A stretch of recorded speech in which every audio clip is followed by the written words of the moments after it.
دايت فيكتوريا بيكهام المغنية الشهيرة اللي اتغلبت بيه على تكيسات المبيض. عايزة تعرفي عملت ايه؟ كملي معايا لنهاية الفيديو. انا دكتورة ساندي العسال وده ABC تغذية.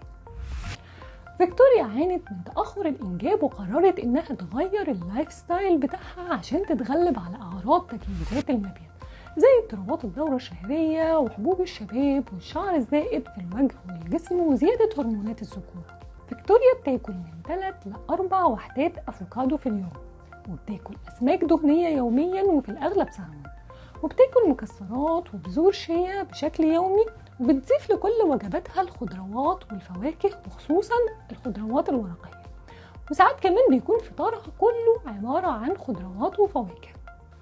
وما وقفتش النشويات تماما، لكن بتاكلها بكمية قليلة ومتقسمة خلال اليوم، لكن من الحبوب الكاملة، ووقفت أي مخبوزات من الدقيق الأبيض، وبتاخد معلقتين من خل التفاح الصبح علشان تبطئ الهضم وتزود إحساس الشبع.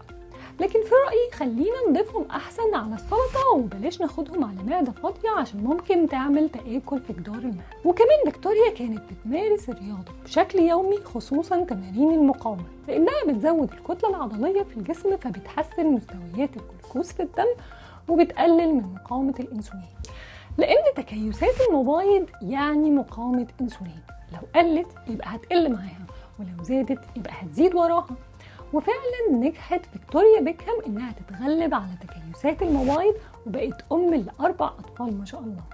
انت كمان ممكن تعملي زيها وتنجحي، وكمان لو عملتي نظام الصيام المتقطع وقللتي من الكربوهيدرات وزودتي البروتينات واخدتي معاهم اي مصدر للدهون الصحيه مثلا زيت زيتون او زيت حار، مش ضروري ابدا افوكادو، هتوصلي لنفس النتيجه وتقللي مقاومه الانسولين فهتقل تكيسات المبايض. وفي كمان دواء الميتفورمين كمان ممكن يساعد في علاج تكيس المبيض، لكن لازم يكون تحت اشراف طبيب.